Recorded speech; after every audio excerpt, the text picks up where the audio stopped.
Moshe vaya'al el ha'ar vayihi Moshe be'ar 40 yom va-40 layla. Donc la Vierge nous emmène que Moshe Rabbeinu Kaviachol est monté sur le mont Sinaï et il est monté comme ça à Marom, à la Marom, dans les cieux, et il est resté là-bas 40 jours et 40 nuits. 40 jours et 40 nuits, c'est ce qu'il fallait pour recevoir la Torah. La Gemara ramène un sipour, c'est le Midrash Agada. Il ramène un sipour comme ça qui s'est passé avec Rabbi Hanan et Rabbi Hiya. Rabbi Hanan, Kaviachol, c'était à l'époque où il avait pris de l'âge déjà, et que Rabbi Hanan Yadoua Shoya Baal Bassar. Baal Bassar, il était très très gros, très gros. Il était âgé. Et il avait besoin un petit peu de prendre l'air, de respirer un petit peu pour sa santé. Et à un moment donné, il est parti se promener un peu dans la nature, et il a demandé à Rabbi Hiya de l'accompagner. Rabbi Hiya, il lui servait de Mish'enet. C'est-à-dire qu'il s'appuyait sur Rabbi Hiya pour marcher, parce qu'étant donné qu'il était très gros et vieux, il n'arrivait pas à marcher. Alors il s'appuyait sur Rabbi Hiya, et comme ça il marchait sur la route. Et en passant sur la route, comme ça il monte à Rabbi Hiya, il dit, tu vois cette fabrique-là, cette fabrique d'huile d'olive. Il y avait une grande usine là-bas, une fabrique d'huile d'olive, moi je ne sais pas comment on appelle ça en français, un truc pour fabriquer l'huile d'olive. Il dit, tu vois, cet endroit-là, c'est une grande fabrique. Il ne comprenait pas que c'était de quoi lui parler. En partie Veltona, certainement, la fabrique d'huile d'olive. Manof Kamina pour moi. Et il dit, cette fabrique d'huile d'olive, elle était à moi. C'était à moi. J'étais propriétaire de cette fabrique. Alors, je vous mets dans le contexte. Hein, là, on parle de deux clochards.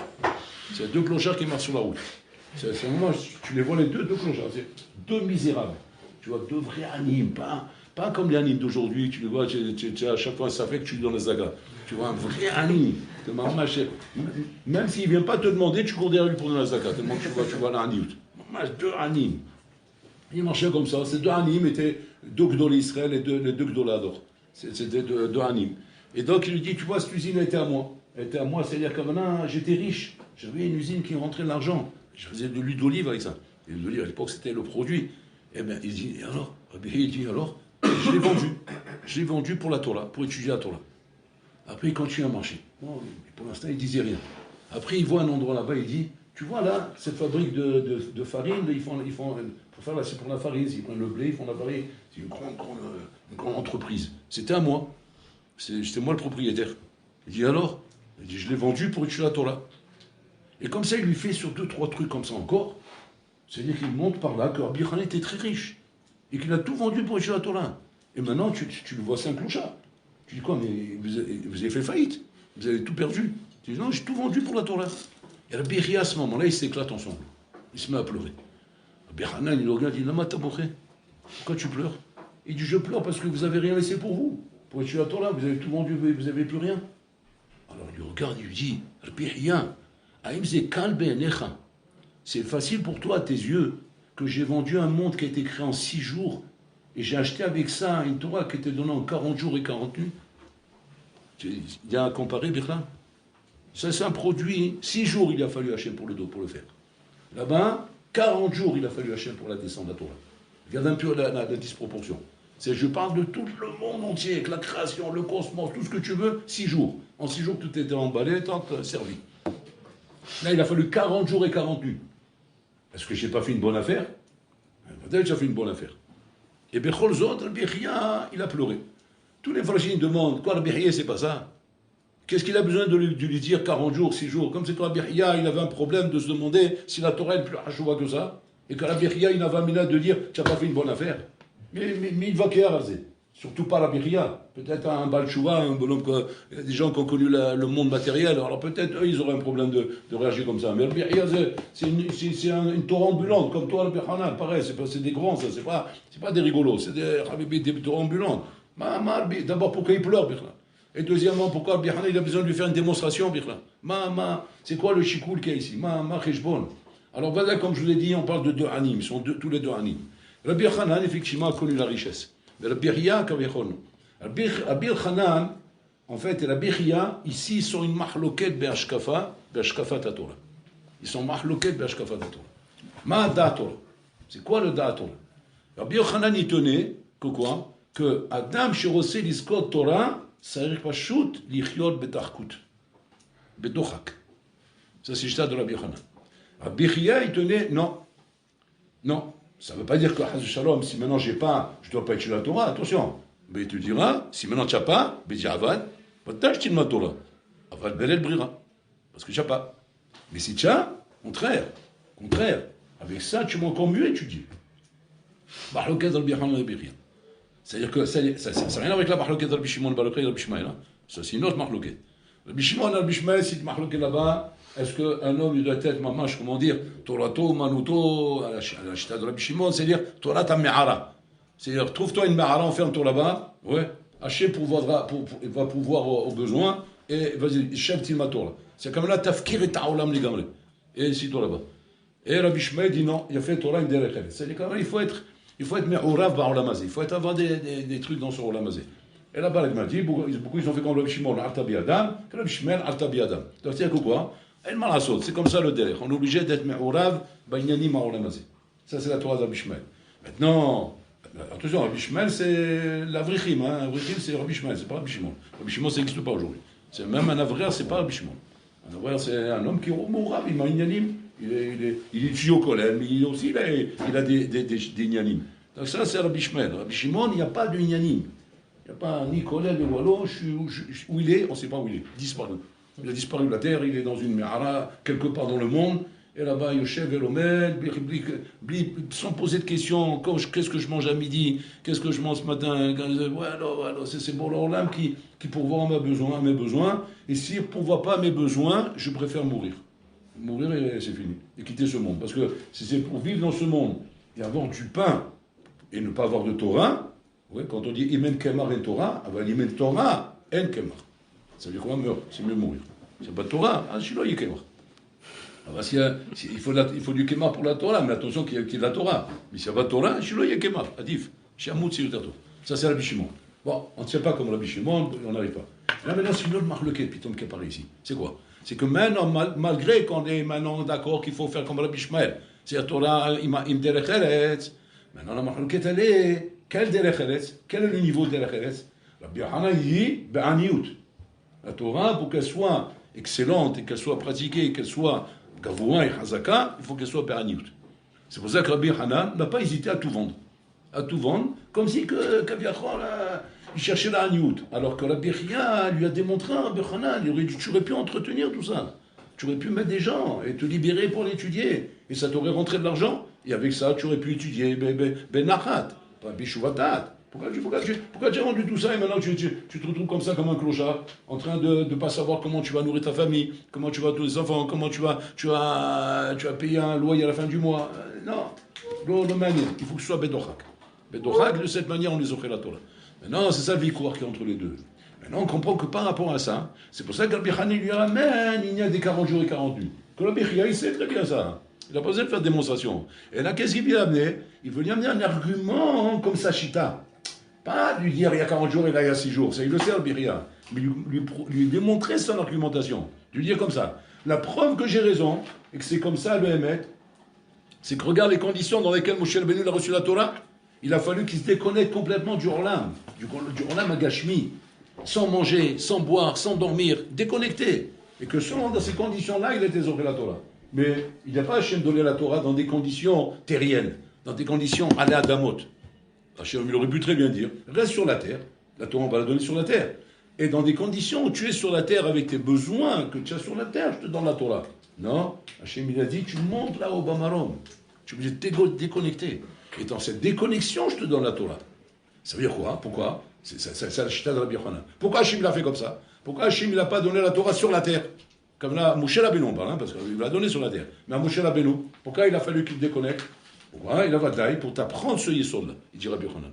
Pour t'apprendre ce yesod que quoi? Que non, mais il doit être mamash déconnecté du matériel pour être zoché la Torah. Ça c'est Rabbi Yochanan. Donc ça veut dire que quoi? Que même si maintenant il a des biens qu'il aurait pu entretenir, parce que Rabbi Yochanan vadaï qui jouait pas au casino, donc il n'a pas vendu tous ses biens pour payer ses jeux au casino. Et là-bas, il a vendu tous ses biens pourquoi? Parce que les chitatos, il fallait absolument, être pauvre. Il fallait être pauvre. Donc il a vendu ses biens pour être pauvre. Pas parce qu'il avait des besoins, il s'en sortait pas, il avait des gmahim, il avait des dettes, il n'avait pas de dettes. Lui, il mangeait pas de Vamer Atochal, vers Stichan. Pour ça, il n'y a pas besoin de. C'est en trop tout ce qu'il avait. Il était riche. Non, il faut tout dilapider. Pourquoi? Justement, pour arriver à étudier la Torah, Mamash Be'aniout. On dit que ça, il a appris Mamash Be'hetsi Yamav. Dans le milieu de son parcours, il a compris cette chita. À partir de là, il était zoché d'écrire Yerushalmi, etc., et de tout ce qui lui est arrivé. À un moment donné, on raconte qu'il avait un safek à l'époque de Ilfa, que là, Ilfa, il a dit à Rabbi Hanan, on vit dans Aniout, on ne peut pas rester comme ça. Alors il a dit, on va partir en Khouslarès. Pour Kaviachol, là-bas, on va pouvoir faire de l'argent, en Khouslarès. On va partir faire là-bas, etc., on va se connaître. Là-bas, c'est le royaume des aveugles. Ouais. Il y a deux rabbins comme nous là-bas, Habibi, ils vont se les déchirer, ouais, mais à coût de millions d'euros. Alors ici en Israël, c'est un plus fort que l'autre. Ici, on ne te regarde pas ici. Tu ne veux pas trouver des places ici. Mais là-bas, il y a des places. Là-bas, n'importe quel qui, là, tu vas arriver, ils vont te faire le kavod, plus que Macron, quand ils vont le voir arriver. Alors, ils sont partis sur la route. Et puis, Tom, quand ils étaient sur la route comme ça, puis Tom, les deux, ils sont en train de se reposer comme ça, et puis Tom, il entend un bas de col. Un bas de col comme ça, qui dit que le bas de col, il dit là-bas comme ça, que chez l'Oirda, l'Anim Israël, qu'il y aura toujours des pauvres en Israël, et c'est pas quelque chose de nouveau, etc. Alors bon, il a entendu ça. Il dit, surtout vers une face, il dit, Shamata. Il dit, non, je n'ai pas entendu. Tout de suite, il a compris le remède. Bon, si c'est moi qui ai entendu, donc c'est pour moi le faute. Donc, Allah m'a dit, bye bye, je m'en vais. Où tu vas? Non, je retourne en Israël. Pourquoi? Chez l'Oirda, l'Anim Israël. Il a dit le basque, il dirait c'est Blacol. Il y aura toujours des pauvres en Israël. Donc il n'y a pas de raison de croire que parce qu'on va partir, ça va ranger quelque chose. Si on est pauvres, on est pauvres. Je retourne. Il est retourné. Voilà. Grâce à ça, il a écrit Yerushalmi. Grâce à ça, il a écrit Yerushalmi. Donc sans ça, le Yerushalmi, on ne l'aurait pas lu. On aurait eu des chants du Shabbat, on aurait eu des Hidushim sur la paracha, ça aurait été un rabbin communauté en France. Mais maintenant, en Israël, on a Yerushalmi. Pour dire un petit peu. C'est-à-dire quoi? Un niout pour être sur la Torah. Rabbi Chia, non, pas d'accord. Rabbi Chia, il dit non. L'aniout, mamash, pashut, tarefet da'ato shel adam. Elle rend taref le da'at de la personne. Elle rend fou le bonhomme. Quand le bonhomme, il n'a pas de quoi manger, il ne sait pas comment il va servir à manger ses enfants, il ne sait pas comment il va nourrir sa femme et habiller sa femme et ses enfants. Il est tarefet da'ato. Il n'est pas bishuvadat. Il n'a pas de bishuvadat pour pouvoir s'associer à la Torah. Pour chez la Torah, il faut bishuvadat. Donc il faut avoir mamash tout ce qu'il faut autour de lui. Et quand il y a tout ce qu'il faut, parce que le Bihya, attention, il n'est pas en train de dire pour ses kiffs et pour ses vacances, on parle dans le Bihya. Et là, pas chaud, Ishuvadat, avoir Ishuvadat. C'est-à-dire être tranquille de dire, j'ai mon pas de Bessalo. J'ai le sale, il y a le pâte dedans, voilà, je sais qu'à tout moment, si j'ai besoin, je le prends. Est-ce que ça veut dire qu'il va kiffer? Non, il ne touche pas. Il va vivre comme Rabbi Yochanan, dans la Niout. Parce qu'il est d'accord avec ça, la condition qu'il n'y a pas de Bessalo. Il faut qu'il y ait le pas de Bessalo, pouvoir travailler Bishwada. Sinon, ça va me déranger. Et ça, c'est la marloquette qu'il y a entre eux ici, mamash. Comment un homme, il peut arriver à grandir dans la Torah en de cette manière? Maintenant, Alakha le Maaseh. Alakha le Maaseh, Zev et Zev divrei Elokim Chaim. Les deux sont émettes, les deux sont forts, et les deux sont... On ne peut pas les contredire. Tu prends Rabbi Hanan, tu donnes raison à Rabbi Hanan. Tu prends Rabbi Chia, tu donnes Rabbi Chia. Chacun, il a son émet, Rabotai. Maintenant, chacun, il doit tirer d'ici, Rabotai, la leçon le concernant à lui-même. Parce que Alakha le Maaseh, maintenant, le concernant à nous-mêmes, Rabotai. Un homme doit être émettre avec lui-même. Il faut être émettre avec soi-même. Si je me rends compte effectivement que je suis Biprina, dans mon esprit à moi, comme je me connais, je suis Biprina que Marbe Nechassim, Marbe Dagot. Que d'avoir des Nechassim, d'avoir des biens, d'avoir de l'argent, etc., c'est Machnisli Dagot, ça me rend des Dagot. Ma Kavana, Marbe Nechassim, Marbe Dagot. Alors, il y a le chat Pachout, Zamet, Chad Nechassim, il faut faire attention, on veut couler Marbe Dagot. Mais il y a un autre chat. Il y a un autre chat dans Marbe Nechassim, Marbe Dagot. C'est quoi? C'est que le fait d'avoir des biens, El Marasot, ça te donne un intérêt par rapport au bien. Tu as un intérêt par rapport au bien. Tu peux pas négliger que les biens ne te font rien dans ta tête. Par où qu'ils te font quelque chose. Par eux, comme bonhomme en Bretagne, quand il a une voiture ou il n'a pas de voiture, c'est pas le même bonhomme, c'est pas le même esprit. Ils n'ont pas le même état d'esprit. Un bonhomme, il a une belle villa, ou bien il a une petite maison tout simple, c'est pas le même état d'esprit. C'est-à-dire ça joue dans l'esprit de l'homme. Maintenant, c'est censé normalement, comme dit Abiria, te donner du shuvadat. Ça doit te donner du shuvadat. L'itpanot, la chevet velilmod, pour te libérer et t'assurer étudier. Mais si le bonhomme, honnête avec lui-même, il se rend compte que quoi? Que c'est non aisé. Ça ne lui donne pas cette itpanot, la chevet velilmod. Au contraire, Ça fait que lui donner des idées, quoi faire avec l'argent, quoi faire avec la voiture, quoi faire avec ça, quoi faire avec... C'est-à-dire, c'est pitaron, pas de shalom, etc. C'est peut-être pétard, etc. Comme le ça, il est constamment en train de me donner des plachim. Et ça, je le vois sur le terrain. Comment je le vois? Je le vois parce que voilà, parce que j'ai ça, alors on se demande pourquoi on ne ferait pas ça. Parce que j'ai ça, pourquoi on ne ferait pas ça. J'ai ça, pourquoi on ne ferait pas ça. Ça, automatiquement, c'est pétard. Ça, c'est la Bichana. La Bichana, il dit, Moshe Rabbeinu, s'il a reçu la Torah sur un terrain qui n'est pas matériel, c'est-à-dire que c'est dans ces conditions-là que tu grandis dans la Torah. Où il n'y a pas de tentation, il n'y a pas de choses qui te tirent à droite ou à gauche. Je suis kol kulo shakwa bilimutola. Sinon, tu n'es pas kol kulo shakwa, on te tire à droite à gauche. Et là où on te tire, c'est au moins pour la Torah, inconsciemment ou consciemment. Parce que tu peux être conscient, ou bien même inconscient. Des fois, tu ne te rends pas compte de ça. Tu te rends pas compte, mais on te tire là-bas, c'est bataille. Et ça, bataille, c'est une siout. Tu vois tout de suite. Une maison, rabotaille, kaviachol, où il y a, entre guillemets, une maison où il y a la haniout, ouais, tu vois que c'est une maison plus facilement, yeshtola. Comme a dit la Gemara, Tizaru bibina anim, shemen tetzetora. Pourquoi il dit ça, les chazas? Pourquoi Tizaru bibina anim, shemen tetzetora? Là aussi, il y a deux pshats. Il y a le pshat, bina anim, akavana beda'at, comme là qui ne sont pas forcément très érudits, mais M tetzetora. Pourquoi? Parce qu'ils vont se bagarrer. Ils vont pas être nish'at sur leur sechel. Maintenant, il y a le pshat, l'autre pshat. Tizaru bibina anim, kavana, qui n'ont rien. Et que eux, c'est Torah. Pourquoi? Parce que dès qu'ils n'ont rien, alors automatiquement, ils s'accrochent à la Torah. C'est la seule chose qu'ils ont et qu'on leur donne.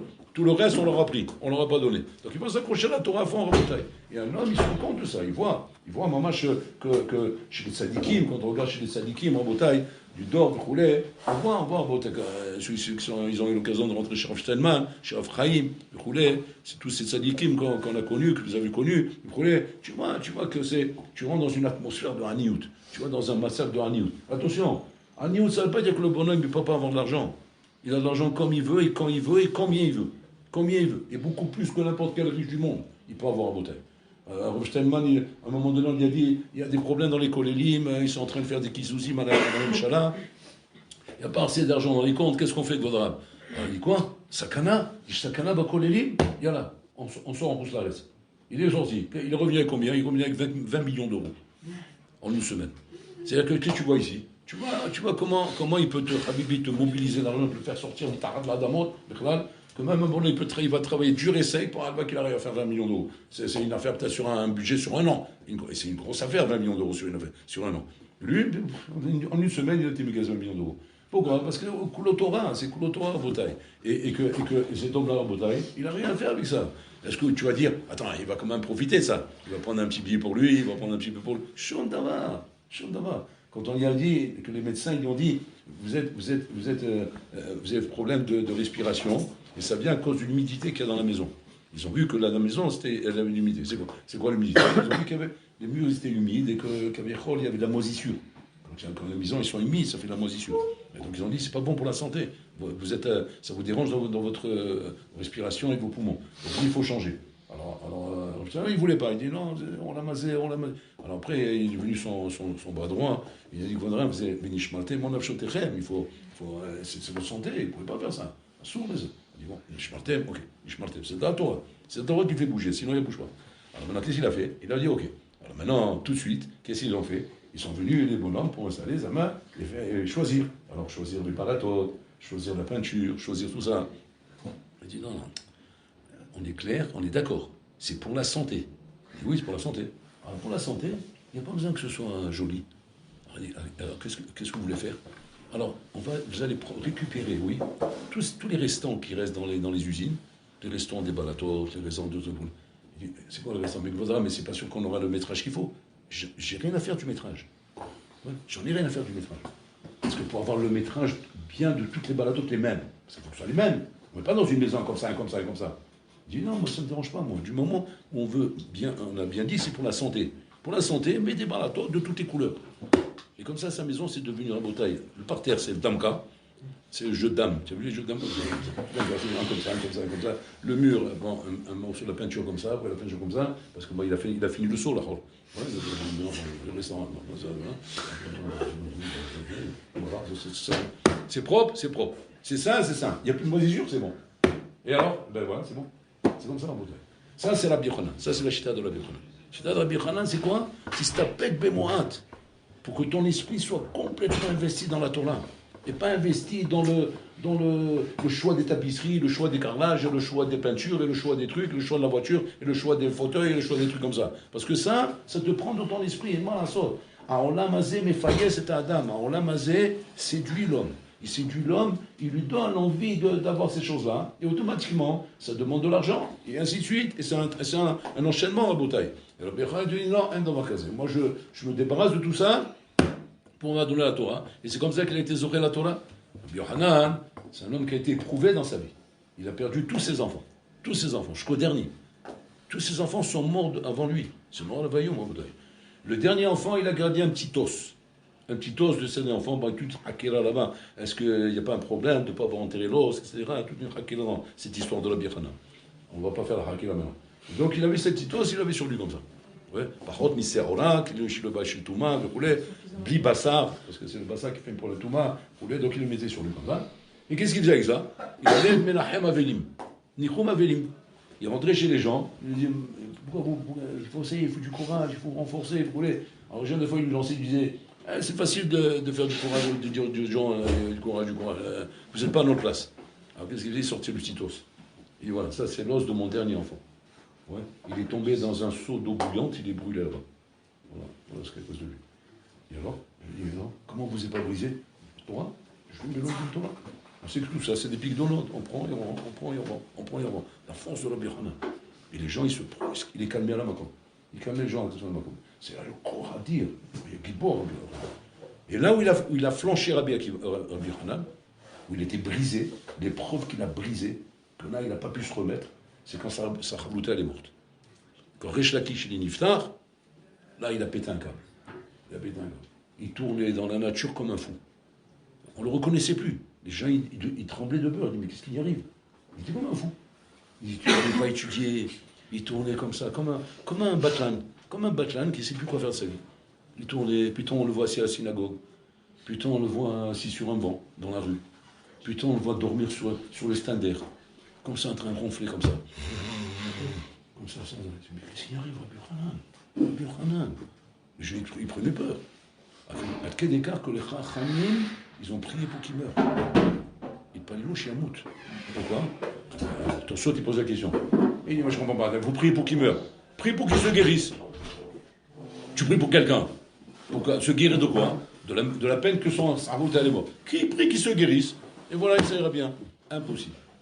Cette prière est impossible. Pourquoi? Parce qu'on connaît Rabbi Yochanan. Qu'est-ce qui s'est passé? Une fois, Rabbi Yochanan et Resh Lakish sont entrés dans un victoire. À savoir maintenant, si un couteau, il pouvait rendre tamé ou pas tamé selon une certaine taille. Et Rabbi Resh Lakish, il ne laissait pas passer Rabbi Yochanan. Il était très chazak, Resh Lakish. Il lui posait des questions, il ne laissait pas bouger. Et Rabbi Yochanan, à un moment donné, il s'est énervé. Bon, à leur manière, c'est Ritra Doraita. Et il y a annoncé comme ça. Il a annoncé, c'est facile pour toi. Tu es le chef des brigands. Donc tu t'y connais dans les couteaux. Et Resh Lakish, là, il était brisé, Resh Lakish. Il a dit quoi? Qu'est-ce que j'ai gagné alors de faire tchouva? Si là-bas on m'appelait grand rabbin, et ici aussi on m'appelle grand rabbin, j'ai rien gagné moi ça. C'est-à-dire qu'il veut dire par là comme ça. Là-bas aussi on m'appelait Resh Lakish, on m'appelait le chef des brigands. J'étais grand rabbin. Et ici aussi on m'appelle grand rabbin. C'est pour ça que j'ai fait tchouva, pour qu'on me rappelle ce que j'étais là-bas. Et si c'est comme ça, il a été nishbar. Et de ça il est mort Resh Lakish. Il est mort maman parce qu'il n'a pas pu se remettre de ça. Quand Birhana il a entendu ça, wow, il a commencé à devenir fou. Qu'est-ce qui lui manquait? Il lui manquait sa chavouta. Qu'est-ce qu'ils ont fait? Ils l'ont changé de chavouta au moins 40 fois. Ils lui ont amené tous les tontarines de la terre. C'est les tanks, les arayot, les lions, ils lui ont amené. Quand il venait, il commençait la souga. Au lieu de poser des questions, il lui amenait des preuves qu'il avait raison. Chacun lui a amené 10 preuves, 20 preuves, 40 preuves. Il dit, qu'est-ce que j'ai besoin comme dit que j'ai raison? J'ai besoin de Resh Lakish. Il dit, pourquoi? Parce que lui jamais m'a dit que j'ai raison. Il me posait 30 questions, il me démontait la tête, jusqu'à que j'arrive à prouver mon malheur, et là j'arrive à dire des chidushim. C'est-à-dire, qu'est-ce qui m'a aidé à pouvoir exceller dans ma Torah? C'est d'avoir un bourras en face de moi. Un bourras qui me donne jamais raison. Et que pour que j'arrive à passer, il faut que je fasse de la haute voltige. Il faut que j'aille très haut pour passer. Parce que si je reste au même niveau, il ne passe pas. Tu as compris? J'ai un bourras devant moi, j'ai un platane, il ne bouge pas. Donc il faut que je monte au-dessus du platane, et après j'arrive à passer. Et c'est ce que Rabbi Yochanan, il témoigne que toute la Torah qu'il a été zoché, c'est grâce à l'entêtement de Resh Lakish. Grâce à la force qu'il avait Resh Lakish de ne pas laisser passer. Et ça, il n'a pas pu. Ça, il est tombé. C'est-à-dire qu'il n'est pas tombé de ses enfants qui sont morts. Il n'est pas tombé de la pauvreté. Il n'est pas tombé du nisayon de la pauvreté, du nisayon de rien avoir de quoi manger. De ça, il n'est pas tombé. Il est tombé qu'il n'avait pas de Havluta ou Mituta. Et ça, Havluta, ça c'est quand on arrive, comme il a dit Rabbi Hanan, à se déconnecter du matériel. C'est-à-dire ne pas donner d'importance à ça, ne pas croire que le matériel Kaviachol est essentiel dans la vie. Parce que si jamais ça devient une condition pour toi, que sans le matériel, on ne peut pas arriver à décoller dans la Torah, bien cette façon de penser te fera du tort. Te fera du tort pour pouvoir avancer dans la Torah. Maintenant, le seul moyen, c'est quoi? C'est déconnecte-toi du matériel, mais c'est pas facile. Et la Beria, non, il n'était pas d'accord. La Beria, il dit non, c'est le Soukan. Un homme, s'il n'a pas un minimum, s'il n'a pas une base, Shalom, c'est une Israël cachée. Bien que la Beria, c'est comme ça qu'il a vécu. Il a vécu sans matériel et sans rien. Mais lui-même, il disait, c'est caché, mais oh, je ne suis pas ma mine, disait la Beria. Que quoi que d'autres hommes peuvent arriver à tenir comme j'ai tenu. Je ne suis pas même une chose pareille. Pourquoi? Parce que c'est un enfer, c'est un guinam sur la terre. C'est un guinam de vivre la pauvreté sur la terre. Et donc ça, c'est la marloquette qu'on a ici. Et que chacun doit faire Chishbon en effet, Rabotai. Maintenant, le Tzadachavé chez Bahen, le point commun qu'entre les deux Rabotai, c'est Badaï, que c'est pas dans la richesse qu'on peut devenir un gadol. C'est-à-dire comme ça. Une chose en tout cas sur laquelle ils sont d'accord tous les deux, c'est quoi? C'est n'ambitionne pas de la richesse. N'ambitionne pas de devenir riche. Si tu as, bon, prochain, bon, alors là, tu as marloqué dans le Bichaya, s'il faut, comment dire, envoyer tout ça balader, aujourd'hui on n'est plus dans ce dehors, aujourd'hui on tient comme la Bichaya. Mais de l'autre côté, attention, n'ambitionne pas de devenir riche. Pourquoi? Parce que ça, c'est la taille. Que l'ambition de devenir riche, l'ambition d'avoir de l'argent, l'ambition d'avoir du confort, l'ambition d'avoir des choses comme ça, Rabotai, ça c'est Vadaï, que c'est l'antithèse de la Torah. Ça va à l'encontre de la Torah. Pas parce que c'est pas possible de pratiquer la Torah avec le Chomer. Peut-être on peut pratiquer la Torah avec le Chomer à Botaï. Mais il faut être émettre. Il faut être émettre. Qu'au fond de toi, quand un homme à Botaï, Kaviachol se crée des besoins, il se crée des besoins matériels. Ces besoins matériels à Botaï, ça devient des boulets. Des boulets que tu cours avec. C'est-à-dire, tu cours, on n'a rien à vie, tu fais la course, mais tu la fais avec des boulets derrière. Pourquoi est-ce que tu as trop de besoins? Plus tu as des besoins dans la vie, et plus ces boulets vont devenir à Botaï des handicaps pour avancer dans la Torah. Un bonhomme, il n'a pas tout ça, il peut décoller dans la Torah. Seulement dans l'autre côté, si tu n'as pas le minimum pour vivre, ça c'est la Biria. C'est la Biria dit, pour trouver un chemin, comment dire, intermédiaire entre les deux, un juste milieu, sans avoir trop de trucs, sans avoir trop bas, pas l'oetermidaï en bouteille. C'est pour ça que les maasés, quand on se pose la question, on se dit maintenant, est-ce que l'homme il doit chercher à faire des longues études pour avoir des grands diplômes, pour avoir une bonne parnassa, pour avoir des gros trucs en bouteille? C'est faux tout ça, c'est utopique. Il faut avoir une parnassa, il faut avoir une parnassa en bouteille. Alors il faut avoir, comment dire, une formation minimum pour pouvoir te donner de quoi amener du pain et une maison à ta famille, etc. Mais pas plus que ça. Plus que ça, c'est Kvar Nisayon. C'est comme s'il dit Rabbi Yona. Il dit comme ça. Yesh Aniim, Yesh Ashirim. Yesh Benunim. Il dit comme ça. Ashirim, c'est Nisayon. Aniim, c'est Nisayon. Benunim, c'est normal. C'est au milieu. Au milieu, c'est quoi Benuni? Benuni, tu as de quoi vivre. Tu as de quoi vivre. Tu n'as pas d'argent en plus. Tu as de quoi vivre. Ah ben, Ashir, c'est Nisayon. Ani, c'est Nisayon. Quel Nisayon? Nisayon d'Ashirut. Ashirut, c'est un Nisayon. C'est pas quelque chose qu'on a l'impression que, au contraire, c'est bien qu'il soit. Quand tu n'as pas, tu as l'impression que c'est rien. Mais quand c'est là, c'est un Nisayon. Ils ont noté Nisayon. Pourquoi? Parce que ça te donne des opportunités. Un homme ne réagit pas de la même manière quand un homme en bataille, il a l'opportunité maintenant de se payer la voiture qu'il veut, la maison qu'il veut, les vacances qu'il veut. Il a cette opportunité. Qu'est-ce que ça fait? Ça donne des ailes. Ça donne des ailes, il m'en a sauté. Donc, mais là, tu as une bechira qui se crée. Cette bechira, puis toi, elle fonctionne dans ta tête. Maintenant, puis tu as une bechira, ken olo. Alors que là-bas, il n'y a pas de bechira. Il n'y a pas ken olo, c'est toujours l'eau. Il n'y a pas. Voilà, il n'y a pas. C'est comme ça. Alors, maintenant, qui tu es? Je vais mélandim. Qu'est-ce que tu veux faire d'autre? Je suis mélandim. Ça, c'est le loisir des animes. Le loisir des animes, c'est la chevette Vilimot au Bédamidrash. Alors que les Hachirim, ils te disent attends, il y a la maison, le Bédamidrash, il y a des vacances. Donc, c'est pas qu'il n'y a pas, on a les moyens. On a les moyens de faire. C'est pour ça qu'il faut faire très attention à Botaï, que quand un homme est riche, il ne faut pas on ne dit pas de faire comme Rabbi Hanan, d'aller tout vendre et se retrouver à Mzlot. Vous voyez comme ça. Parce que tu n'es peut-être pas la madriga. Mais en tout cas, fais attention. De savoir, ne pas perdre la tête. La chiout qu'on t'a donné, c'est pas bechreach pour profiter de ça. C'est pas bechreach pour profiter de ça. Ce que tu dois profiter, ça doit être une vie, comment dire, meuzénet, équilibrée. Ou tiens, comment dire, ce qu'il te faut sans plus. C'est pas l'oblige ta guerre. Parce qu'il y a une mal à sauce, quand tu veux en même temps avoir une tête libre pour étudier la Torah, non pas étudier la Torah, c'est pas la tête de Chova, c'est devenir un gadol batora. Il faut que tu aies la tête libre. Tu ne peux pas avoir la tête libre en étant en train de gérer des sommes vertigineuses et extravagantes et en même temps avoir la tête pour étudier la Torah. Il y a pas, le bonhomme est en train de faire un haïou dans un tosot, ça ne peut pas le libérer dans sa tête de dire mon bon qui m'a appelé, il veut qu'on fasse un nioul de gestion là, par rapport à des fonds, etc. Ça lui prend la tête, le bonhomme. Le bonhomme, il n'y a rien, mais tranquille. Maman, je chève l'omède, béchéquette, il n'y a pas de souci, il n'y a pas de problème. Qu'est-ce qui peut se passer? Quoi, que la pomme elle va pourrir? C'est une pomme. Voilà. Mais là-bas, Habibi, non, c'est une affaire qui est en train de sauter, et on t'appelle. Il faut être là. Et là, Habibi, El Malasot, c'est une mitsiout. C'est une mitsiout. Kol Nechassim, Marbim Da'agot. Marbim Da'agot. Et ces Da'agot, ils sont moins pour les moutons.